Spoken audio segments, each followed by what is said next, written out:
Okay, you guys ready? I don't hear you. Are you guys ready? Yeah. All right, one more time. Are you guys ready? Yeah. Okay. All right. All right. I saw you all drink coffee, so I don't understand what's going on. All right, we're rolling. All right, guys, welcome to another edition of Friday Wisdom. So today's Friday Wisdom is how not to be nice. Okay, so I'm going to teach you today how to be assholes, jerks, and how to be not nice people. All right. So for those who are filling out assessments, please stop. Please don't fill them out. Please pay attention to me. You can have all day to fill them out. All right. So it doesn't have to be done today. So this Friday Wisdom is solely based, and materials are based on this book by this beautiful gentleman. I don't want to pronounce his name to not to be nice because I'll make a mistake. So this is a whole book this person wrote about why you should not be nice and what's the problem with nice.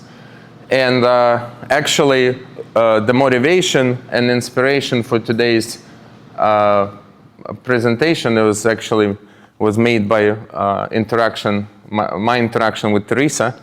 Teresa agreed for me to reveal the interaction that we have, so kind of put her on the spot a little bit and to show you guys what we're talking about, what it is to be nice and why maybe it's not so good for especially for the person that's trying to be nice. So we have two sides of our health. We have our physical health and we have our mental health. And in my opinion, physical health, very easy to fix, in my opinion, very easy to correct. Hey, you're low in vitamin D, you go take vitamin D. You're low in iron, you go take iron, right? You need, more muscle, you take protein. So in my opinion, it's faster track to fix it if you want to fix it. How do you fix your mental health, right? How do you, number one, judge it, gauge it? How do you fix? Of course, there's therapy, and of course, there's meditation. Of course, there's some breathing techniques. But for example, if you, in an interaction, someone, are you going to call your therapist when you interaction and this person is not being nice to me, what should I do? Or you're not going to run and meditate immediately after a stressful situation because you might not be in a place where you can meditate, right? So it is hard to do. It is hard to track, and it is hard to gauge. So this guy dig deep, and he said, okay, he thinks that, hey, the problem that many of us, myself included, we're trying to be nice all the time. The main reason why, because we seek everyone's approval. The main we want others approve of us all the time. And he, kind of presents in the book that it's unrealistic to expect that everybody will like us and every day, every interaction, but our approval seeker, as he calls it, it constantly wants us to be liked, it constantly wants us to be approved. So I'm going to give you, not to go too much into real wisdom, I'm going to give you a real interaction that happened between myself and Teresa, and you see what I'm talking about here, all right? So one of the first days on the job, as you guys know, Teresa just started, she sends me this email, very simple email. Oh, I'm sorry, technical glitch. Again, all right. All right, so simple email. It says, good morning, Alek. When you have a moment, could you answer which of these are correct? And there's a list of questions that she asked me. Very simple, okay? Simple email. She wanted me to ask questions. As you guys know, I do not communicate through email. I almost don't look at my email, or if I look, I just look. So I don't communicate. So here I am facing the dilemma. Should I be nice and reply to her questions through email, and later, because I know I don't communicate through email, come to her and say, you know what, don't email me. And when will that happen? Will that happen a week later? Will that happen a month later? And then she'll get a shock. What are you talking about? You were communicating with me, and all of a sudden, you don't want me to communicate, right? It might create some tension. So I was facing a choice. Should I be nice or should I tell her no? That's not how I communicate. And so the other person also facing the same dilemma. So I said, hey, I look into it, meaning I'm going to look into your questions, but best if you Slack me questions like this. I am not communicating via email, right? So that was my response. Kind of direct, all right? So what Teresa did is she got my response, and that's how she started her answer in the Slack already. She said, my apologies. Listen to this again. My apologies. Email is voice of habit. Let me know whenever you have time, blah, blah, blah, blah, blah. So that was her response. So she apologized because she emailed me. Well, why did she apologize? Did she do anything wrong? No. She sent me an email, and I said, I don't communicate via email, right? Yeah. She probably thought she annoyed you or bothered you. Exactly. So what she did, she thought what I think of her, correct? Whether I'm gonna approve of her of something. But I never told her that before. It's not like I told her, don't send me email, and she emailed me. Maybe. And even then, don't apologize, all right? Here's my response. I said, no need to apologize. You didn't know. Exactly. I've never told you. So why would you apologize to me? There's no need for that. I'll get back to you tomorrow. And Teresa sends me another response. She says, thank you. So she's like, oh, okay, I did nothing wrong. I have a habit of apologizing for everything. LOL. I even hear shit. LOL, like, yeah, I'm admitting to something, but I'm trying to be nice, right? I'm trying to still say something nice at the end, okay?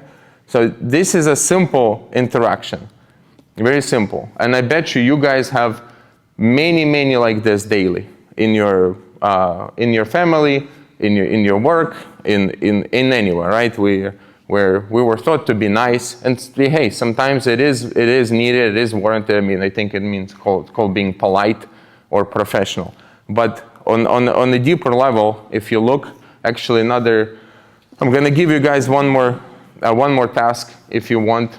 It's also in the book. Try to count how many times you apologize during the day. Just, I don't know, have a sticky note. And every time you say, I'm sorry, or I apologize, right? For you guys, you go into client's home, they tell you something, you're probably like, oh, I'm sorry. I'm sorry, I didn't know. Exactly. You didn't know, so drop the fucking sorry and just say, I didn't know, okay? And see how it will make you feel. Because that sorriness, that just, creates like a submission. You're becoming less of yourself, and you're trying to submit to another person. So today, kind of going to be a short one. And another task that I thought, hey, let me have you guys participate in the Friday Wisdom. It wouldn't hurt. So this is a nice assessment that we can take quick few minutes and do it together.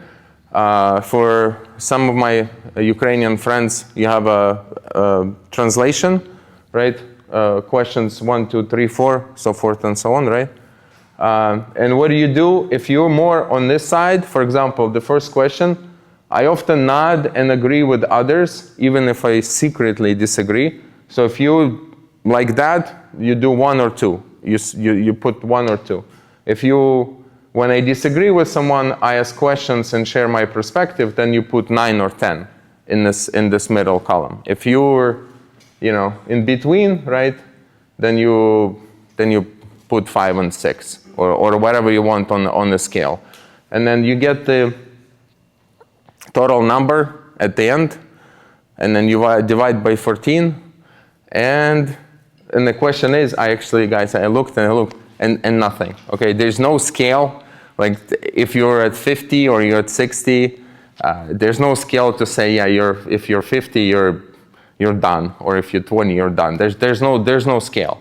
So I guess he wants us to just have that, let's say you do that at the beginning of the book, then you practice those things, and maybe at a certain point you do that assessment again, and you can see how it changes for you. Do you guys want to do that now? Because this pretty much it. That's probably otherwise it'll be the shortest Friday wisdom ever, and not many people might like that. So you guys want to do it now? Yeah? Yeah. All right, let's roll. First question: I often nod and agree with others, even if I secretly disagree. And on the not nice scale would be when I disagree with someone, I ask questions and share my perspective. Second question is, I often talk about what other people want to talk about and show interest, even if I'm not. And not nice will be, I skillfully interrupt when I'm disengaged and steer conversation into areas that interest me. Number 3, I often stay in conversations longer than I want to and feel guilty about ending them. Not nice would be, I end conversations freely and I easily whenever I feel done. Number 4, I wait for others to ask me questions before I share about myself. And not nice would be, I openly share whatever I would like to about myself. Number 5, I avoid touchy subjects and I'm careful not to offend anyone. Not nice would be, I speak about whatever is most engaging to me. That's probably be me, right? Wouldn't you agree? Okay, I think so. It's bad to say things that may hurt others. I skillfully speak that feels true for me, even if it might upset someone.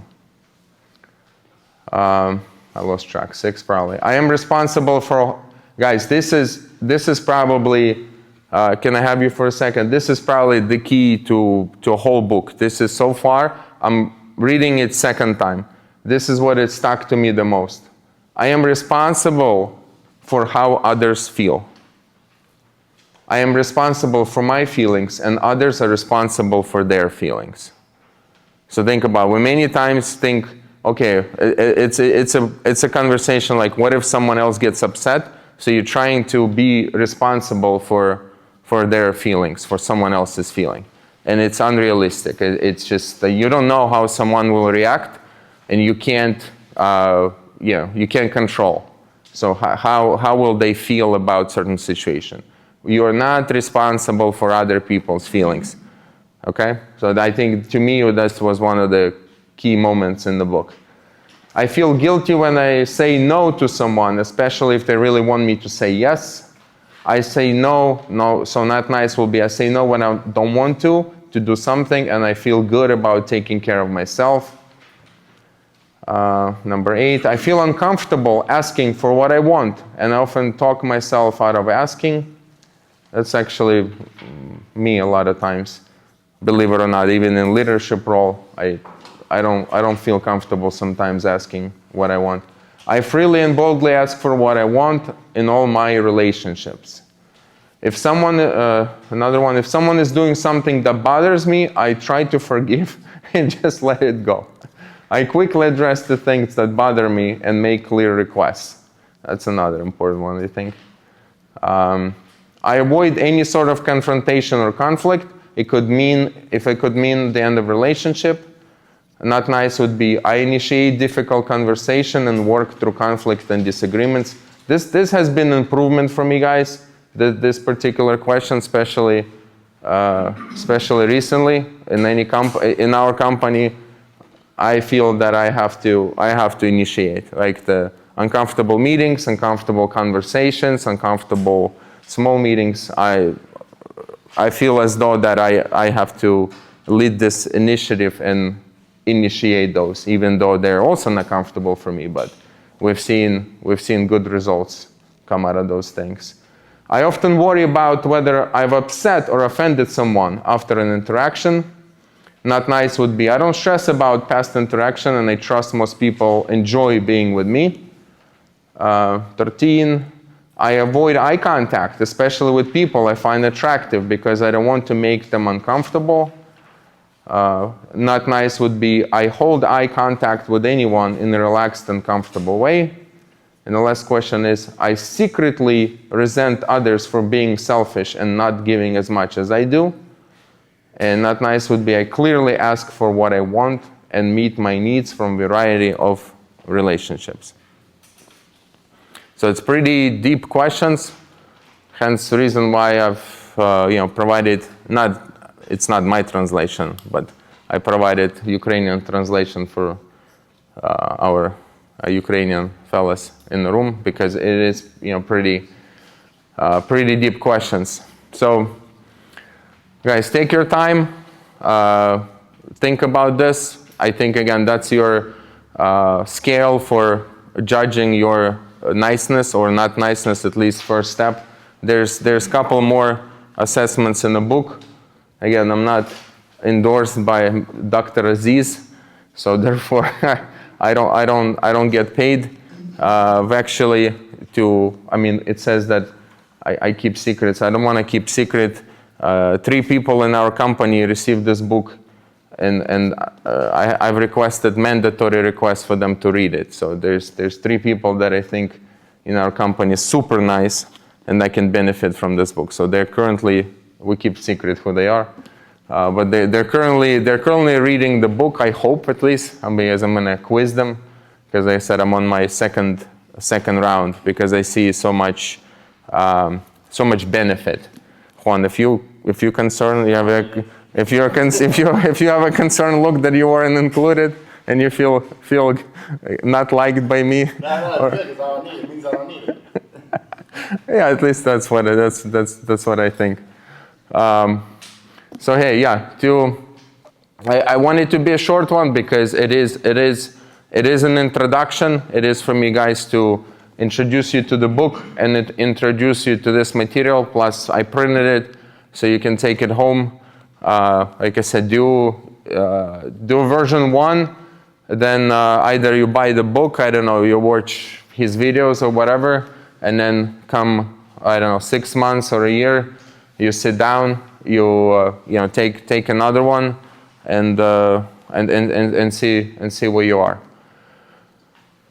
I think, as he said, I need to learn how to end the conversations quickly. So the end. It's done.